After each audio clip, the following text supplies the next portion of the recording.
Hello and good evening. Here is the news at 6. First, the highlights. Lagos State Government holds environmental social impact assessment on proposed 4th mainland bridge. Federal government approves insurance cover for civil servants. On the foreign scene, explosions hit central Kiev amid air raid warning. And in sports, Morocco to face France in second semi-final of ongoing World Cup in Qatar. Now the details. I am Akan Usen. Advanced engineering consultants, in conjunction with the Lagos State Ministry of Works and Infrastructure, has engaged various stakeholders on the Environmental and Social Impact Assessment (ESIA) on the proposed 4th mainland bridge. Speaking at the event, the Minister of Environment, Mohammed Abdullahi, who was represented by a director in the ministry, Celestine Gomwalk, noted that the federal government appreciates the efforts of the Lagos State government for taking the giant strides to decongest the metropolis in line with national and international development agenda. According to Gomwalk, the purpose of the impact assessment is to reduce the negative impact, ensure economic growth, and enhance the quality of lives of residents. Despite the laudable benefits associated with the proposed project and considering the biofiscal and socioeconomic nature of the proposed corridor, the project is envisaged to have significant negative social, economic, health, and environmental consequences, including resettlement issues for numerous project-affected persons.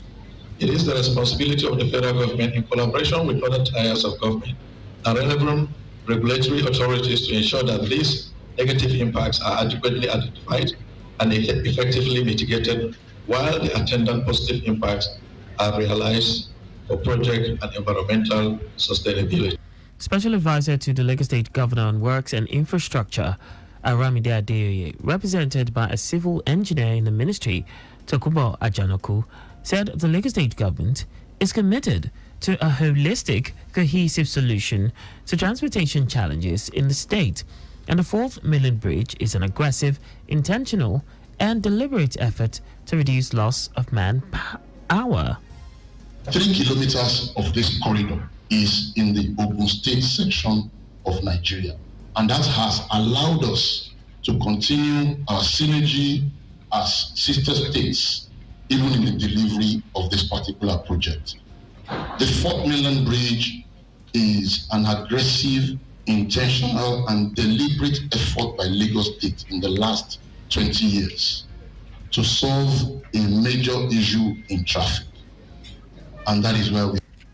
In a presentation, the consultant of the project, Afolabi Oladuni, who said the 4th mainland bridge project has gone through 3 developmental stages from 2015 till date, and described it as an integrated project embedded in the state's master plan for transport solution to decongest the mainland area of the state. Looking at all the lives that this project will have impact and affect within Ikorodu, within the Lekki Axis, within the eastern section of Lagos, within the western section of Lagos, it's estimated that at a minimum, this project would benefit and possibly impact the lives of minimum of about 16.5 million people. The 4th mainland bridge, which is divided into 3 sections, the first will take off from Abraham Adesoya on the Lekki-Ekpe Expressway, the second through a 5-lane bridge section, and the third mainland from Bayou Ikorodu to Opik section of the Lagos-Ibadan Expressway, while the mainland section of the bridge is made up of 27 kilometers and the lagoon area on the corridor is 5 kilometers. So far, 15 stakeholders consultations has been held with communities in Oke-Irala, Ayetoro, Igbogbo, Igbe, Ojokoro, Opik, Isheri in Lagos and Ogun States, and the Environmental and Social Impact Assessment is the last stage of the process before construction to mitigate negative impacts and protect construction workers. Stakeholders at the event include members of the Nigeria Union of Road Transport Workers, Lagos State Parks and Garages, LASMA, Market Women, CDAs, among others. Lagos State government says the process of digitizing all land documents in the state is ongoing such that when completed, interested persons in property acquisition or real estate transactions can access information on government portals relating to properties and land in Lagos State from anywhere in the world. Special advisor to the Lagos State Governor on Electronic Geographic Information System and Physical Planning, Olajide Babatunde, said this during a panel discussion on deploying technology for transparency and growth of the Lagos real estate market at the 3rd Lagos Real Estate Marketplace Conference and Exhibitions held at Victoria Island. He said transactions in the real estate sector require transparency, such that an effective and sustainable platform can be created for local and foreign investors to actively participate in the sector. The National Association of the Blind has threatened to embark on a protest over what it termed discriminatory policies of the Central Bank of Nigeria and other relating issues debilitating the progress of the visually impaired Nigerians. The association laments that despite the passage of the Disability Act in 1999, persons with disabilities still report discrimination from different financial institutions across Nigeria. Its national president of NAB, Ishiaku Adamu, said the CBN's discriminatory policies limits the economic aspirations of PWDs and creates unnecessary barriers to meeting the target of sustainable development goals by Nigeria. He added that the association's efforts to meet with the management of the Apex Bank on the barriers faced by the visually impaired and other PWDs have been futile. And now to the rest of the stories. The Federal Executive Council has approved over 9 billion naira for 2022-2023 group life insurance cover for civil servants for 2022 and 2023. This includes government officials in all ministries, departments and agencies, paramilitary and intelligence agencies. Minister of Finance, Budget and National Planning, Zainab Ahmed, stated this after this week's council meeting chaired by Vice President Yemi Osinbajo at the Aso Rock Villa, Abuja. According to Ahmed, the head of the Civil Service of the Federation, Folashade Yemiason, presented a memo to the council. An approved insurance package will cover all government officials.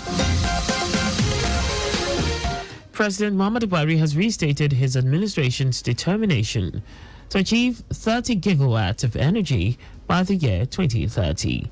Buhari made this known at a discussion on just energy transition at the ongoing U.S.-Africa Leaders Summit in Washington, United States. In a statement signed by his spokesman, Garba Shehu, the president outlined the energy transition plan unfolded by his administration and called on U.S. businessmen and the global community to tap into the innovation and potential returns in the enormous market, which is yet to be fully optimized. The Police Service Commission has approved the promotion of 745 senior police officers and replaced 5 commissioners of police. In a statement by the spokesman for the commission, Ikechukwu, the Police Service Commission also treated 14 appeals and petitions and 9 pending disciplinary matters from dismissed and serving police officers.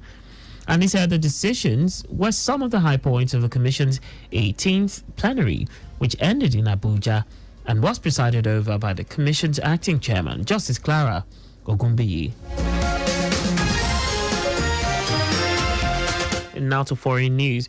Ukrainian officials have shot down over a dozen drones during a Russian attack on the capital city of Kiev.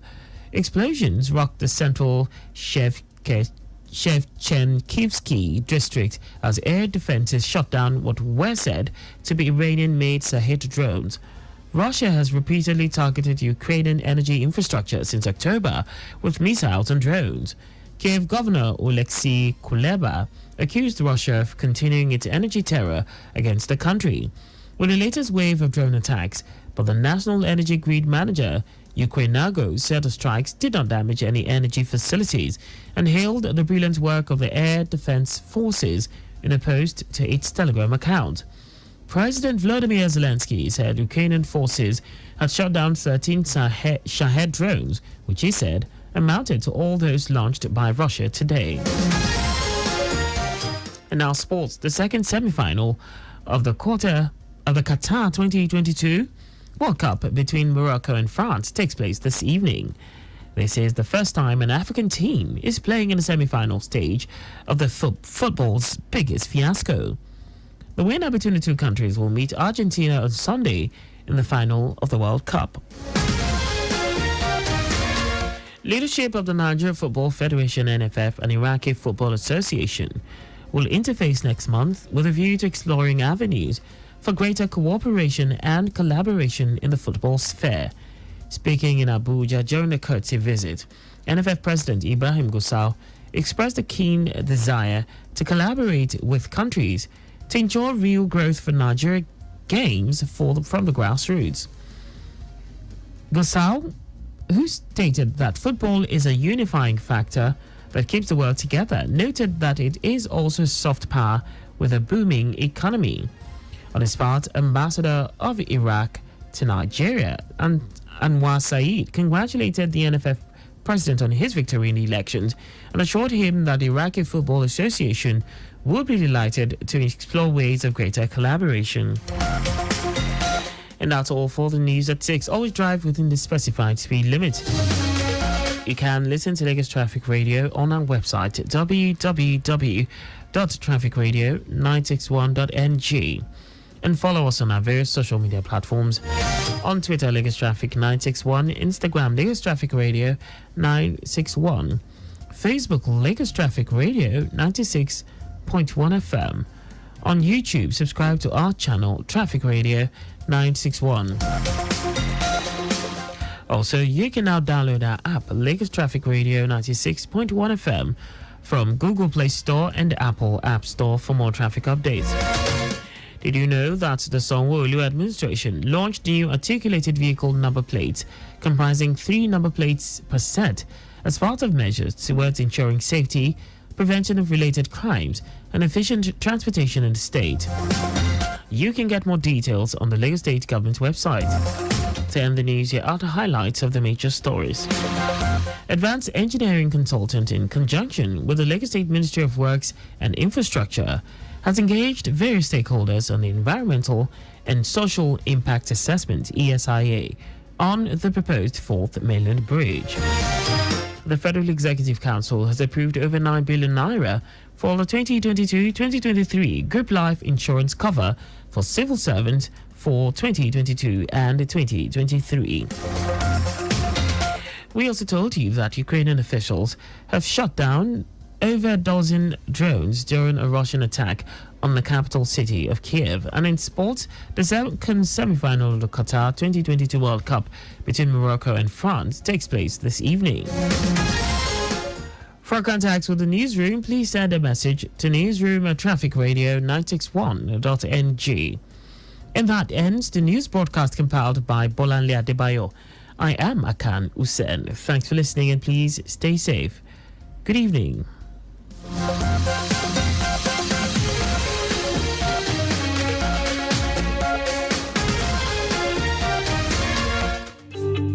Timeliness begins with the letter T.